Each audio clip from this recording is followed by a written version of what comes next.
To become a man, they face lions, not in metaphor, not in stories whispered by firelight alone, but in the open wild, where the earth breathes heat and the horizon stretches without mercy. This is where boys became warriors, in the vast plains of East Africa, where the sun rises like a burning promise and sets in embers of gold. A people have long walked in rhythm with the land.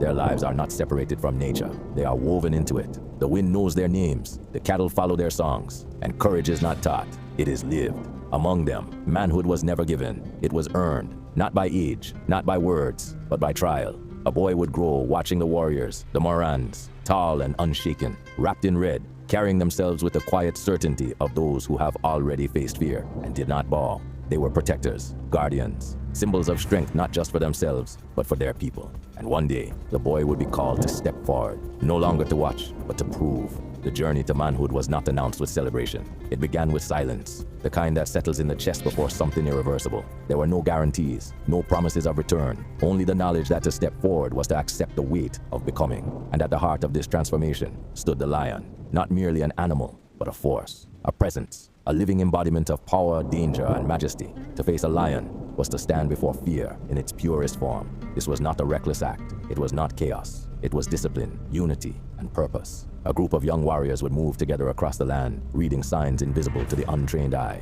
A bent blade of grass, a distant echo. The earth itself would speak, and they would listen. Tracking the lion was the first test. Patience. Following it without being seen. Awareness. Standing your ground when it turns to face you. Courage. And then, the moment. There is no rehearsal for it, no way to fully prepare the soul for the instant when instinct screams to run, and yet everything you are becoming demands that you stay. The lion does not symbolize fear, it is fear, breathing, watching, alive, and in that moment, the boy stands at the edge of himself. Behind him is childhood, familiar, safe, unfinished. Before him is something unknown, dangerous, demanding, defining. To step forward is to choose responsibility over comfort, to choose courage over instinct, to choose identity over hesitation. But this was never about conquering the lion, it was about conquering the self, because true bravery is not the absence of fear, it is the decision that something else matters more. The warriors did not hunt alone, they moved as one, bound by trust deeper than words. Each knew that his life was held not only in his own hands, but in the hands of his brothers.